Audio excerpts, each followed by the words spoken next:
The next night, we got in touch with Dr. Matsumoto. As soon as he realized we'd returned to Ito, we rushed to the house, bringing along 2 other visitors we never expected to see. Sen! Sen's here. Cool, I like Sen. Chizuru, I'm ever so glad you're safe. Sen? She was nearly beside herself with joy and relief at my safety, but I still don't understand why they were there. Oh, so then another chick is probably here too. Why are you with Dr. Matsumoto? My lady was worried for you. Even after I'd refused Sen's offer twice and sent her away, she never stopped being concerned for me. Ever since the Shinsengumi left Kyoto, we didn't know where you'd gone. We found the Shinsengumi who were staying in Ito, but you weren't among them. After a little more searching, she explained, they'd found Dr. Matsumoto had confided in him. Oh, she's not even saying that, hoping that he might have some idea of where I'd gone to. So that had happened only a few days earlier. That makes sense. They just asked around. I really am so happy to see her all right. I could see tears in her eyes as she spoke, and I was touched. Sorry I made you worry, but I had Okita to protect me. And now we're married! Sen blinked and stared at me for a moment, then realization dawned on her face and she smiled. Well, I'm relieved that you're doing so well. I would dearly love to hear more about you, but perhaps it would be best if we discuss some other rather more pressing issues first. Alright, definitely a reason why you needed to find me again. I've learned something about Kodo. Oh! She glanced over at Kimigiku expectantly. The other woman nodded and began to speak. The Tokugawa forced Kodo to conduct experiments on the Shinsengumi using the water of life. She went on to explain that Kodo was from a lesser branch of the Yukimura family. He'd escaped the shogunate's wrath when they killed the rest of their family, so he'd had little choice when they told him to work on the water of life. The water of life was imported from the west. It's a poison that destroys the spirit and drives one mad, but he somehow managed to make it less toxic. Unfortunately, we don't know how he managed to do that. Still, if he was able to mitigate its effects, don't you think it possible, if not likely, that he could remove them completely? Sure, yeah, maybe. That'd be awesome. By that, did she mean it might be possible to turn a Fury back into a human? Could such a thing even be possible? That sounds crazy. Still, if I was anyone else, I'd think Fury sounded crazy too. Yeah, so why not go back the other way? So you don't have any idea how he did it, huh? No, I don't, but I imagine he would. That's true, but he's missing. Sen smiled brightly. Not anymore. We know where he is. Oh, you do? Well, let's go. Was that what she'd meant when she said she'd learned something about him? According to Sen, my father was staying on land that had belonged to the main branch of the Yukimura family. That meant where I was born. Why didn't we just go there first? Come on. I know the general location. I can give you a map later, but the Yukimura house is to the northeast.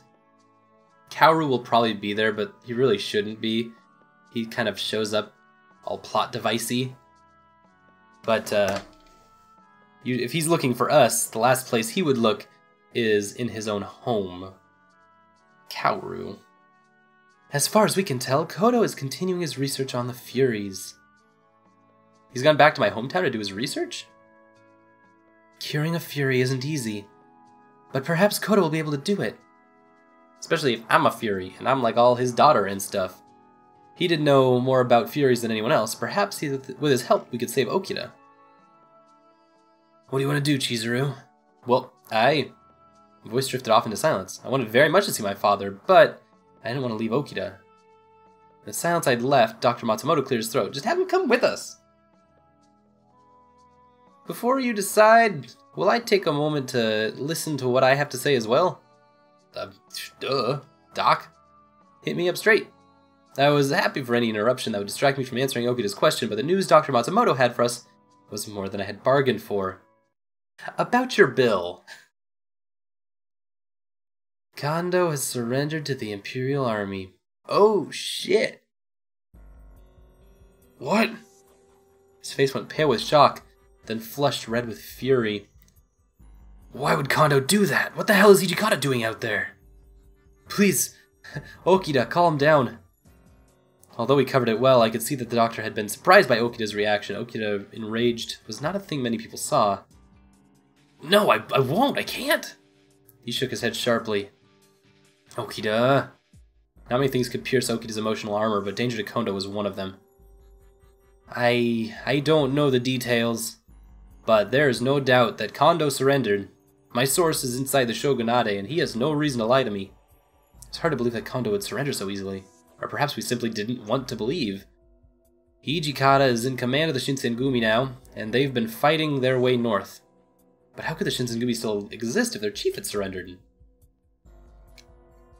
Hijikata betrayed Kondo? What else could it be? Okida, I'm gonna smack you. Stop it. Calm. You weren't even there. His voice was tight behind clenched teeth. We don't know that yet. Sen's good-hearted attempt to calm him had, unfortunately, had the opposite effect. Then you explain why the chief was the only one who surrendered. Hijikata just gave them Kondo. That bastard could have figured a way out of there, but he didn't. What more proof do you need? Okida's voice was growing louder as the control began to slip away. Sen frowned. If I didn't do something, they were going to start fighting. Ugh. I'm going to calm Okida down. I thought my choice would be whether to go with Sen or Okida. That's a huge choice to make. Especially after all the investment we put into Okida. But Okida, just chill. Getting mad now isn't going to help Kondo. Kept my voice as steady and stern as I could manage. But his eyes widened in surprise, but he fell silent. Our small audience stayed quiet as well. Clearly interested to see where the conversation would go. Doubtless, they were surprised to see Okida to hear me, as Okida to hear me talk to him like that. We can argue all we want, but none of us really know what happened to Kondo and the Shinsengumi. I didn't want to do anything that might hurt his feelings, but it was all too likely that he would say something in his anger that he would later regret. That's why, fixed with an admonishing glare, this is not a time for bickering. He was silent for several moments, apparently taken by what I said. Eventually, he lowered his face sheepishly and looked away. Thanks. And sorry. Nailed it. We haven't actually had that in a long time. Most of our little flower power petal things have come long after decisions have been made, and I've been kind of left wondering, like, was that from the decision or something else? This one, though, it's like, yay. The rage of only minutes ago was gone, replaced by chagrined calm. I'm sorry, too.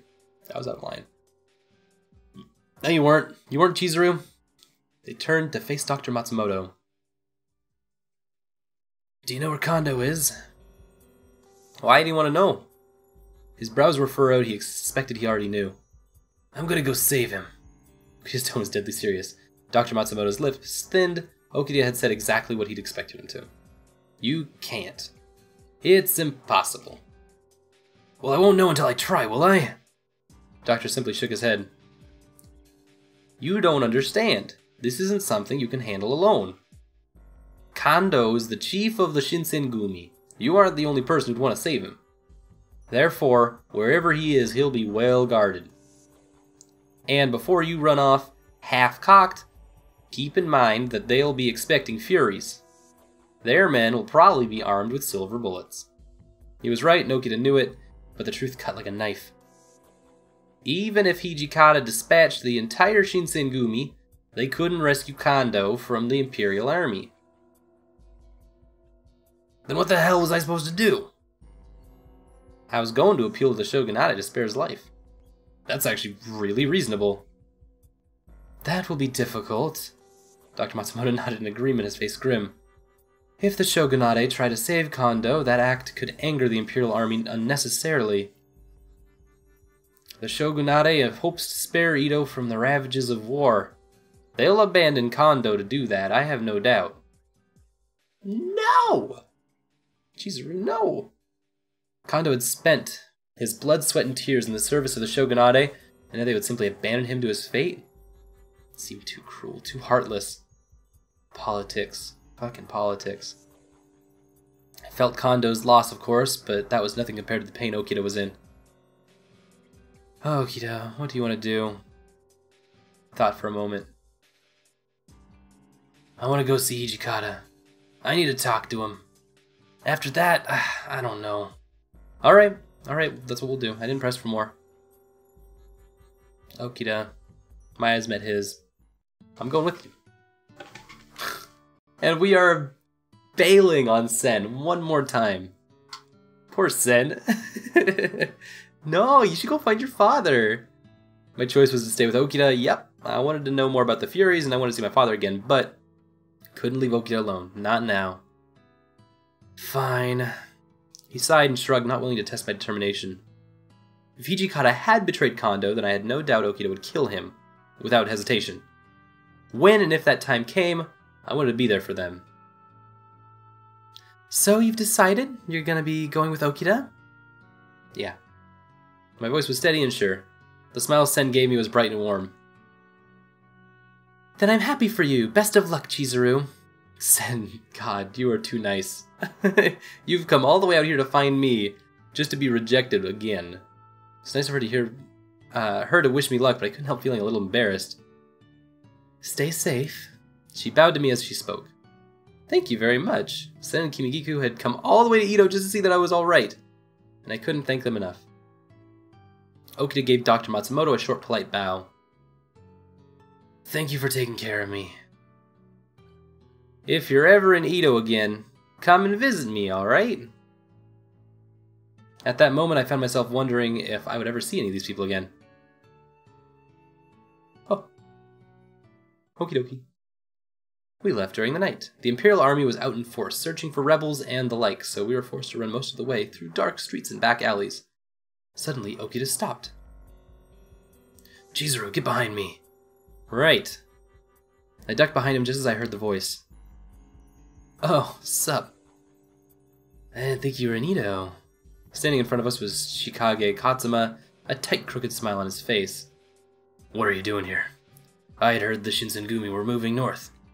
Okita shrugged. I don't really think why we're here or what we're up to is really any of your business. Hamakiri sighed. True. In any event, it seems fortune has been kind to us. As he spoke, Katsuma slid his sword from its scabbard. We can take the girl and dispose of this irritating fake. Okita's smile was cold. He is excited. Man, I don't want to be rude, but you aren't taking her anywhere. And if you think you're gonna dispose of me, then you've got another thing coming, pal. Amagiri stepped back, showing no sign of attacking. Amagiri has always just been like freaking violent douchebags all over the place. And he's right. I didn't want to be a burden to Okita. It'll just be me and, what's his name? Imiguri, just on the side eating popcorn, just like... The boys fighting. They're just gonna kick the crap out of each other, aren't they? You want some more butter? Thanks, Amaguri. I reached my hand for my sword. Don't. Even Amagiri's like, whatever. I felt more than heard Amagiri's low rumble. You are no match for these men. If you put yourself between them, you will die. He was probably right. I bit my lip and let my hand fall from my sword. Okita's battle had already begun. Both men were immensely skilled, but it was clear even to me that Okita would never have been able to stand his ground were he not a fury. Again and again they leapt at one another, the clang of metal ringing through the night. Someone would like know. Someone would hear this, right? You've gotten better. Honestly, I don't really care what you think. They held nothing back, even as they continued their banter. I was beginning to think they were evenly matched, when all of a sudden... Oh no! Though neither sword had connected, blood splattered to the ground. Just blood appeared. They spawned blood. Ah, a fake and a fool. Katsuma's smile was cold and arrogant.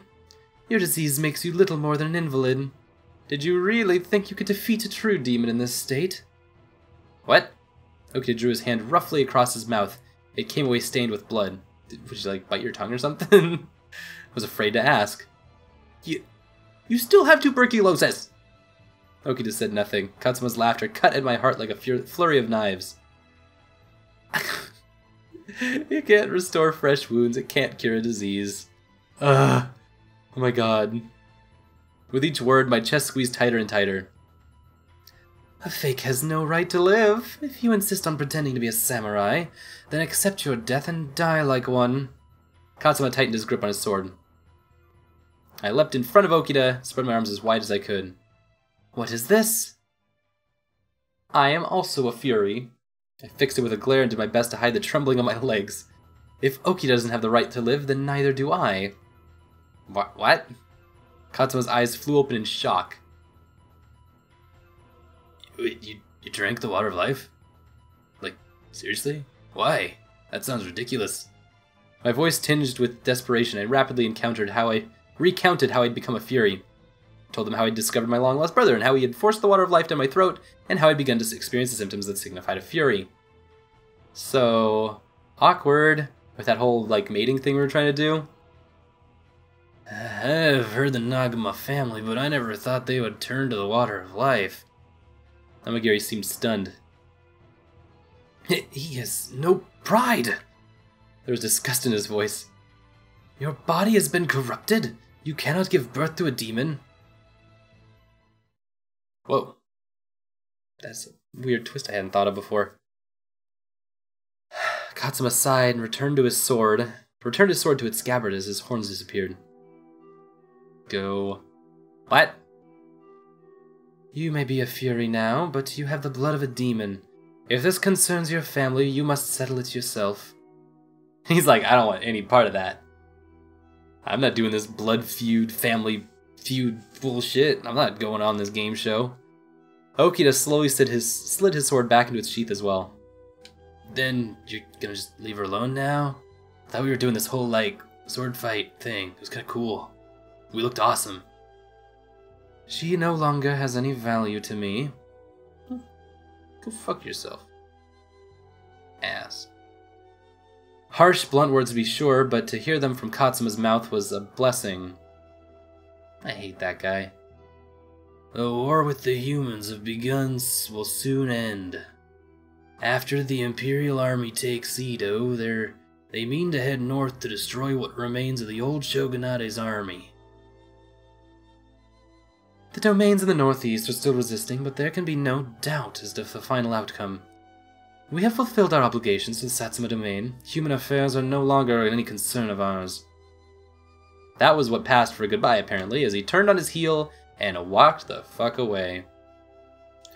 Until such time as demons are needed once again, we will disappear.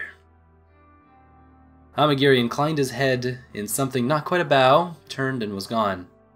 Okita looked at me and smiled. Well, alright, that's good news. One problem taken care of on the list. A list that has been getting longer for a while. He was right, but I couldn't bring myself to feel particularly cheerful about it. Okita?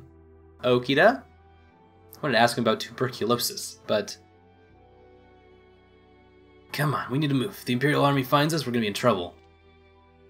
We've only been having, like, this really loud, angry sword fight for the last, like, 20 minutes.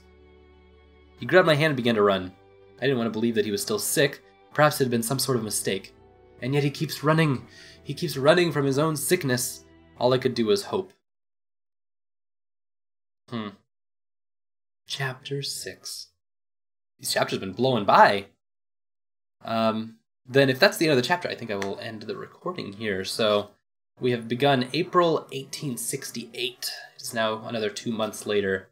And we're in a forest. So, the recap begins, we're going to end here, and when we pick up again, it'll be right here. So, thanks as always to SprawlRat and their support on Patreon. It means so much, and without SprawlRat and without Patreon, we would not be here enjoying such an amazing game together. So, thank you everyone who's involved in watching, and thanks to everyone who's been commenting and liking. Talking with you guys in the comments has just been a fun friggin' time, and yeah, I just absolutely value all of you guys that have been here. So thank you very much, and I will see you next time for more RDLP.